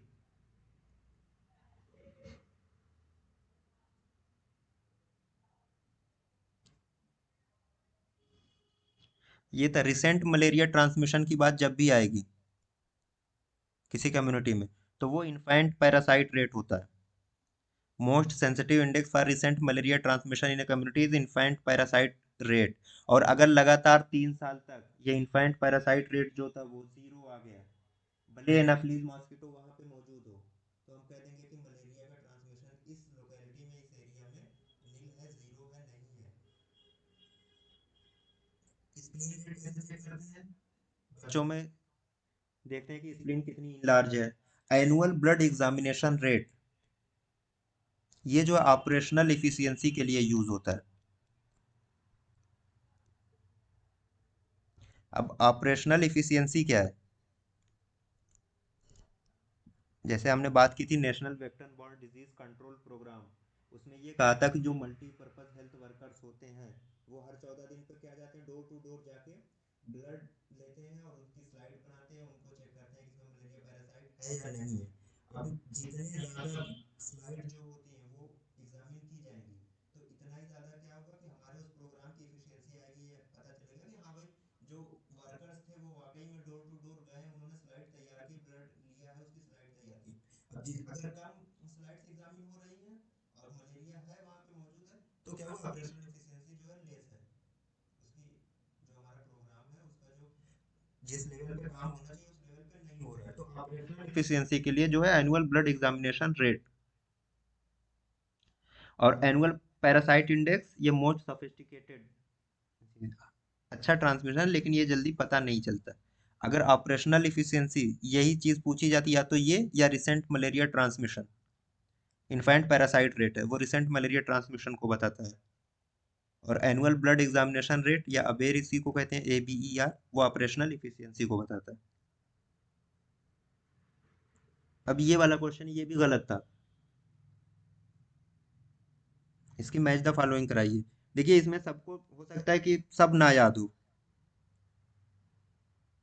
सब ना याद हो, कोई बात नहीं, एक दो ऐसा है जो सबसे अलग है उसी को याद कर लीजिए। जैसे सबसे ज्यादा इंक्यूबेशन पीरियड जो होता है वो प्लाज्मोडियम मैलेरी का होता है, इसका होता है 18 to 40 डेज। एक तो ये याद हो गया। अगर इसी को सिर्फ हम पकड़ लें, ज्यादातर जो AI पीरियड में आते हैं ना उसमें एक ही अगर आपने पकड़ लिया कहीं से तो मैच द फॉलोइंग के सब हल हो जाएंगे। तो इसको अगर आपने एक को पकड़ लिया होता तो भी सही हो जाएगा, क्योंकि इसका ऑप्शन ही कहीं सही पे नहीं लगा हुआ, ये पूरी तरीके से गलत था। सेकंड का C होना चाहिए इस पूरे उसमें, ये था, लेकिन यहाँ पे और दूसरे जो थे वो गलत थे। प्लाज्मोडियम ओवेल का 16 to 18 डेज होता है, मलेरिया का 18 to 40 डेज होता है। अब फैल्सीफेरम का 9 to 14 डेज होता है, 3 का D, and Plasmodium vivax 8 to 17 days.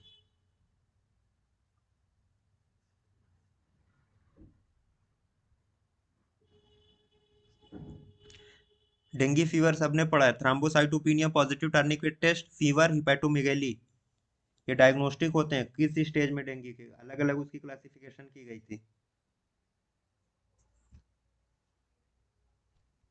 देखिए positive haemorrhagic tourniquet fever. Test है तो डेंगू हेमोरेजिक फीवर।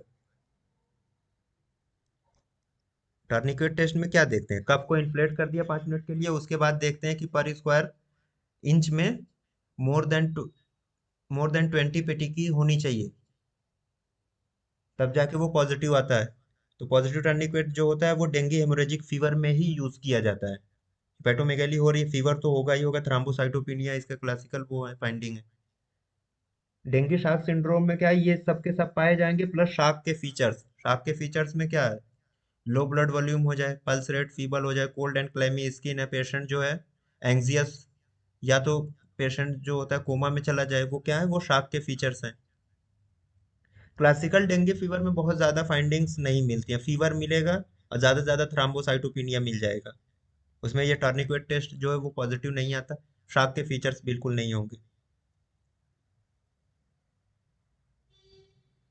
अब ये इन्फेक्शन था, following infection is associated with iron deficiency anaemia.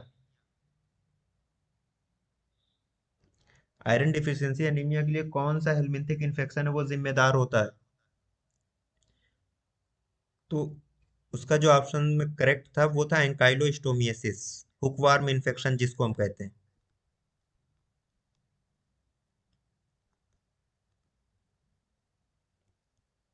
हुकवार्म infection, एंकाइलोस्टोमियासिस, यही जो आयरन डिफिशियंसी एनीमिया से एसोसिएटेड होता है। इसमें क्या होता है कि जो हुकवार्म होते हैं वो जो विलाइज होती हैं उनके अंदर ये अपने जो इनका जो हुक टाइप का होता है हेड पे, उसकी वजह से ये क्या करते हैं, ब्लड लॉस कराते रहते हैं इंटेस्टाइन से, तो इसलिए एनीमिया डेवलप हो जाती है। बाकी सब में ऐसा कुछ नहीं है। A person voluntarily acting like having a disease, अब कोई आदमी सही है लेकिन जानबूझ के वो दिखा रहा है कि उसे डिजीज है। जैसे हमने बात की थी ना कि हम लोग मेडिकल लगा देते हैं कि साहब हम बीमार थे लेकिन बीमार नहीं थे, तो उसको कहते हैं C सही मेलिंगरर, ऑप्शन है सर। या इसी का दूसरा नाम है शैमिंग। अब ये सब जो टर्म है, जेरंटोफिलिया, इसके माने होता है कोई यंग मेल है वो सेक्सुअली अट्रैक्ट हो ओल्ड मेल की तरफ, दैट इज जेरंटोफिलिया। मैसोचिस्ट जो होता है ये सेक्सुअल प्लेजर मिले कि खुद के ऊपर पेन इन्फ्लिक्ट करके, उसको मैसोचिस्ट कहते हैं। और हाइपोकाइंड्रियाक कहते हैं ऐसे पर्सन को जो हेल्दी तो है, जो हेल्दी है लेकिन वो बार बार हर किसी से कहेगा कि उसे ये बीमारी है, उसे लग रहा है वो बीमार है, मतलब वो अपनी हेल्थ के लिए परेशान रहे, उसको कहते हैं हाइपोकाइंड्रियक। मेलिंगरर या शैमिंग मतलब जो जानबूझ के बताएं कि हाँ वो उनको ये बीमारी हुई थी। खास तौर से ये जो होते हैं ना, लोग ड्यूटी से बचने के लिए अक्सर ये वाला काम करते हैं। कंटिन्यू करें अभी या लोग अब धीरे धीरे कम हो रहे हैं? से कंटिन्यू करिए। कंटिन्यू करें, ठीक। अगर कोई डॉक्टर है फॉल्स सर्टिफिकेट किसी को इशू कर रहा है तो वो किस सेक्शन में चार्ज होगा? सेक्शन 93 सेक्शन 193 193 आईपीसी में उसको पनिशमेंट मिलेगी। और सेक्शन 197 आईपीसी जो है ये क्या है, ये इसी को दिखाता है, इस पूरे जुर्म को वो बताता है। सेक्शन 197 आईपीसी जो आता है वो 197 आईपीसी में आता है कि इशूइंग और साइनिंग ए फॉल्स सर्टिफिकेट क्या है, ये पनिशेबल एक्ट है। ये बताया कि ये पनिशेबल एक्ट है।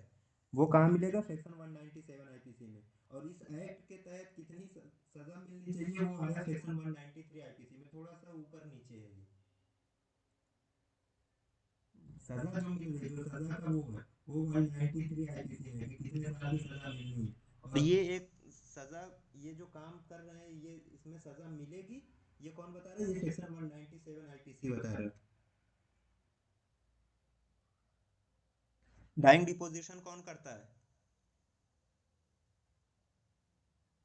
मैजिस्ट्रेट मजिस्ट्रेट करता है। देखिए डाइंग डिपोजिशन और डाइंग डिक्लेरेशन में जो बेसिक फर्क है, डाइंग डिपोजिशन जो होता है वो मजिस्ट्रेट की मौजूदगी में होगा, मजिस्ट्रेट रिकॉर्ड करेगा, साथ में जो एक्यूज है या उसका लायर भी होना चाहिए, और जो मतलब डाइंग डिपोजिशन दे रहा है, जो अपना स्टेटमेंट रिकॉर्ड करवा रहा है, उसको ओथ लेना मैंडेटरी है। अंडर दी ओथ ये होता है मजिस्ट्रेट रिकॉर्ड करता है, और एक्यूज या उसके लायर का होना जरूरी है। ये तीन चीजें डाइंग डिपोजिशन में मस्ट है। और डाइंग डिक्लेरेशन जो है उसमें कोई भी लेमैन उसे रिकॉर्ड कर सकता है। ओथ की जरूरत नहीं है, मजिस्ट्रेट का प्रेजेंट रहना कोई जरूरी नहीं है, एक्यूज या उसके लायर का प्रेजेंट रहना जरूरी नहीं है। इंडिया में कौन सा वैलिड है? Dying declaration. Dying declaration valid है लेकिन डाइंग डिपोजिशन इंडिया में वैलिड नहीं है। ज्यादा अच्छा वैसे डाइंग डिपोजिशन ही है।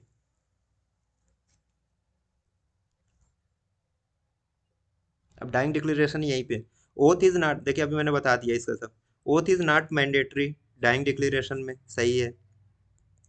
Anyone can record dying declaration, कोई भी रिकॉर्ड कर सकता है, बस क्या है कि जो डिक्लेरेंट है जो रिकॉर्ड कर रहा है वो कंपोज मेंटिस, ये दोनों में कंपोज मेंटिस दोनों दोनों जगह पे लागू होगा। जो बता रहा है कि उसको जुर्म हुआ है, उसको ये मारा गया है या उसको जहर दिया गया, तो कम से कम वो अपने दिमागी तौर पे वो सही होना चाहिए, उसकी दिमागी हालत जो है वो सही होनी चाहिए। ये डॉक्टर का काम है कि वो साबित करेगा कि हाँ ये कंपोज मेंटिस है। Presence of accused and is lawyer is mandatory, नहीं, ये डाइंग डिपोजिशन में है। And not practice in India, ये भी डाइंग डिपोजिशन में है। तो दो के दो यही ए एंड बी यही करेक्ट है।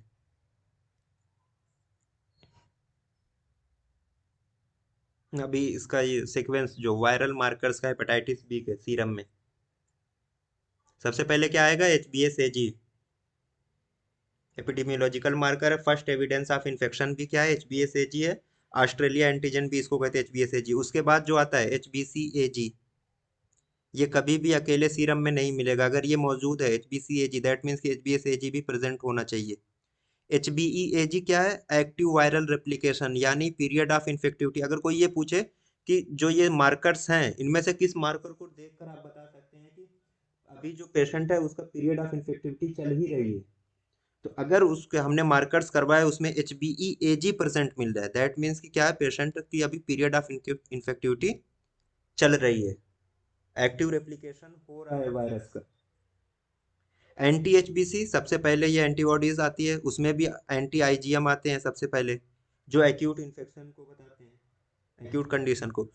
और एंटी IgG जो होता है वो लाइफ लॉन्ग परसिस्ट कर सकता है, वो क्रोनिक फॉर्म में चला गया कोई तो IgG जो है वो परसिस्ट कर सकता है। एंटी HbE ये क्या, ये बताता है कि अब जो वायरस का रेप्लिकेशन था, यानी अब जो पेशेंट है, जो पर्सन है, अब वो इन्फेक्शस नहीं रहा है, वायरस का जो रेप्लिकेशन है वो रुक चुका है, तो वो एंटी HbE बताता है। और एंटी HbS रिकवरी फेज को बताता है, ये रिकवरी हो चुकी है। और सबसे लास्ट में एंटी HbS आता है।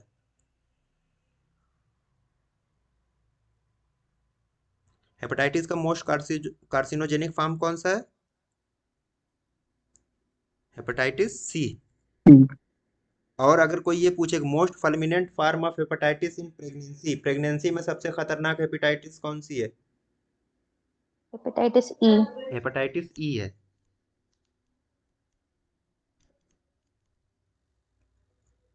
सीरम हेपेटाइटिस किसका कहते हैं, ये भी कहते हैं हेपेटाइटिस बी को ही कहते हैं। और जितनी भी हेपेटाइटिस हैं उनमें सिर्फ और सिर्फ हेपेटाइटिस बी का जो वायरस है वो DNA वायरस है, बाकी सबके क्या है, RNA वायरस है। जीनो डायग्नोसिस किससे करते हैं, फाइलेरियसिस में करते हैं। लेप्रोसी के लिए क्या था, इसकी तो डायग्नोसिस जो होती है टोटली क्लिनिकल होती है। और इसमें जो लेप्रोमिन टेस्ट था, अब लेप्रोमिन टेस्ट में जो हम लोग कर रहे थे, तो किसी को याद हो, दो तरीके का रिएक्शन हम लोग देख रहे थे। वो बेसिकली इम्यूनिटी के लिए किया जाता है, इम्यून स्टेटस चेक करने के लिए कि पेशेंट जो है वो एक्सपोज्ड है लेप्रोसी से या नहीं है। आप बताइए एक चीज कि जो हम टेस्ट कर रहे थे लेप्रोमिन टेस्ट, उसमें मैंने बता दिया दो दो रिएक्शन चेक कर रहे थे। एक था अर्ली फर्नांडिस, जो अर्ली रिएक्शन था उसको फर्नांडिस रिएक्शन हम बोलते हैं, उसको फर्नांडिस। और जो लेट रिएक्शन था उसको मित्सुडा। ये था, ये आफ्टर 48 आवर्स, और ये 21 डेज के बाद चेक करते हैं। ये ज़्यादा इसकी वैल्यू है फर्नांडिस रिएक्शन की। अगर हम बात करें कि ये किससे मिलता जुलता है फर्नांडिस रिएक्शन, तो इसमें भी स्किन इंड्यूरेशन चेक किया जाता है। आफ्टर 48 आवर्स कर रहे हैं, ये मॉन्टूक्स टेस्ट से बहुत मिलता है। मॉन्टूक्स क्या है, 72 घंटे के बाद देखते हैं, इसमें 48 घंटे के बाद ही देखते। इंड्यूरेशन दोनों में चेक किया जाता था। अर्ली रिएक्शन जो फर्नांडिस रिएक्शन था लेप्रोमिन टेस्ट में, और लेट रिएक्शन जो था वो मित्सुदा रिएक्शन था, 21 डेज पे इसको देखते हैं। ब्लूबेरी मफिन लीजन्स ये किस में पाए जाते हैं, congenital rubella. Congenital rubella. Congenital rubella. अब कंजेनाइटल रूबेला सिंड्रोम अगर है तो उसका जो ट्रायड है किसी को याद है, सर डेफनेस, चलिए ठीक, एक deafness, cataract, cataract, sir heart disease, heart disorder भी से होते हैं सर शायद, हाँ, ईडीए वगैरह। Cardiac anomaly. Cardiac malformation. इसमें मोस्ट कॉमन क्या है, cardiac anomaly. EDA. PDA, sir patent PDA ductus arteriosus, ये याद करिएगा इसको। ये इसका ट्रायड है, कभी कभी ये भी पूछ लिया जाता है। यंग चिल्ड्रन में मीजल्स का मोस्ट कॉमन कॉम्प्लिकेशन क्या होगा? Otitis media sir. Otitis media है। अब मीजल्स का ही एक कॉम्प्लिकेशन रेयर है लेकिन बहुत लीथल है, सब एक्यूट स्क्लेरोजिंग पैन सब इंसेफ्लाइटिस, ये एक्यूट। भी मीजल्स में ही पाया जाता है लेकिन ये रेयर इन कॉम्प्लिकेशन है, इसमें मोर्टेलिटी रेट बहुत हाई होता है। अब बुल नेक किस में पाई जाती है? डिप्थीरिया डिप्थीरिया में। डिप्थीरिया में। और शिंगल्स किसका कॉम्प्लिकेशन है? Chicken pox. चिकन पॉक्स का है। चिकन पॉक्स शिंगल्स होता किससे, किस वायरस से होता है? herpes zoster, हर्पीज जोस्टर से होता है। कभी वेरिसेला जोस्टर पे मत टिक करिएगा, हर्पीज जोस्टर से होता है ये। प्लियोमार्फिक रैशेज किस में पाए जाते हैं? Chicken pox. चिकन पॉक्स में पाए जाते हैं। ये इसकी कैरेक्टरिस्टिक फीचर है इसके रैश की। Dew drop on skin lesion, chicken pox वो भी चिकन स्मॉल पॉक्स पॉक्स। के लिए होता है। ठीक, dew drop on skin lesion, ये जो होते हैं यूनिलॉक्यूलर होते हैं, हाँ, सतह पे ही होते हैं और एक ही जगह। प्लियोमार्फिज्म का मतलब ये होता है कि रैश के जितने भी स्टेज हैं वो अगर हम कोई एक एरिया देखें बॉडी का तो वहां पे सब के सब ल्यूमेक्यूल, पेप्यूल, वेसिकल्स, पस्यूल और उसके बाद लास्ट में क्रस्टिंग या स्कैबिंग जो बनती है, सब के सब स्टेज एक ही जगह पे मिल जाए, दैट इज प्लियोमार्फिज्म। और प्लियोमार्फिक रैशेस जो है वो कैरेक्टरिस्टिक है किसके? चिकन पॉक्स के। Due drop on skin lesions ये भी इसमें मिलते हैं। मीजल्स के जो रैश होते हैं इसकी जो कैरेक्टरिस्टिक वो है कि ये रेट्रो आर्बिटल, जो इसकी स्टार्टिंग होती है वो रेट्रो आर्बिटल होती है, सॉरी रेट्रो आरिकुलर, कान के पीछे से निकलना शुरू होते हैं इसके।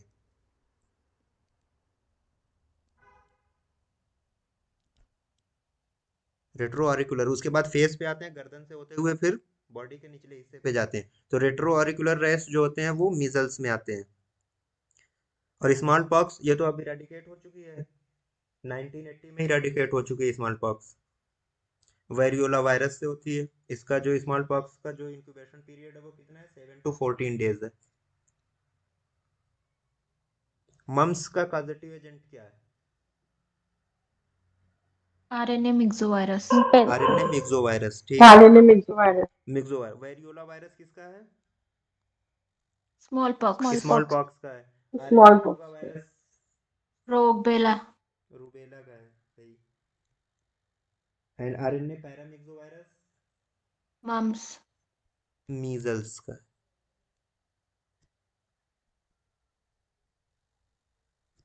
मम्स का जो होता है ना वो आरएनए मिक्सोवायरस होता है।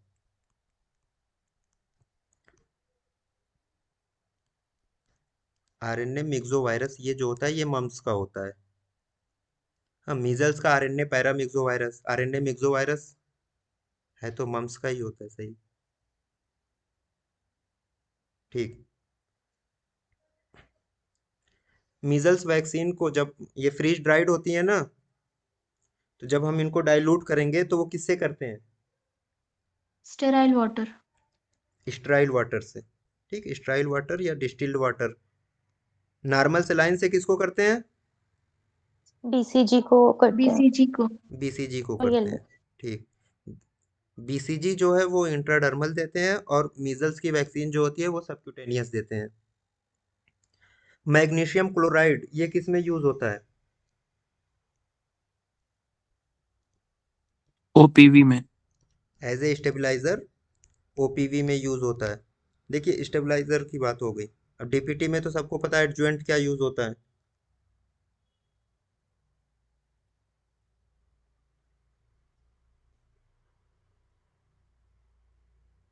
डीपीटी के एडजुवेंट नहीं पता है?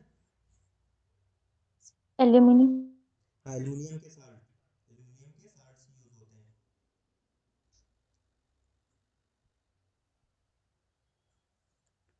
अब ये देखिए, अभी ये वाला हो चुका है, transplantation of human organ act 1994 and prenatal diagnostic technique act 1994, दोनों के दोनों एक्ट ये सही हैं, दोनों 1994 में ही पास हुए थे, both are correct.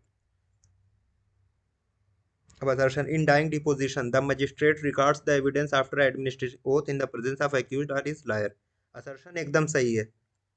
Reason it is not followed in India is there is no provision of dying deposition in Indian Evidence Act. अब देखिए बात तो सही है, लेकिन जो रीजन है वो असर्शन को नहीं एक्सप्लेन कर रहा है. क्यों नहीं कर रहा है? क्योंकि अगर मैं ये कहूँ कि डाइंग डिपोजिशन, सबसे पहले तो ये होना चाहिए ना डाइंग डिपोजिशन है क्या. अगर मैं कहता dying deposition is a documentary form of evidence but it is not followed in India, तब तो सही था. लेकिन क्या है डाइंग डिपोजिशन ये नहीं पता है. ये रीजन वाला जो ये पूरा स्टेटमेंट ये भी सही है, लेकिन जो रीजन है वो असर्शन को नहीं बता रहा है. क्यों बताना क्यों है? क्योंकि हमने डाइंग डिपोजिशन तो बता डाइंग डिपोजिशन में मजिस्ट्रेट जो है एविडेंस को रिकॉर्ड करता है ओथ के एडमिनिस्ट्रेशन के बाद, और जो एक्यूज या उसका लायक का होना जरूरी है. अब कोई कहे भाई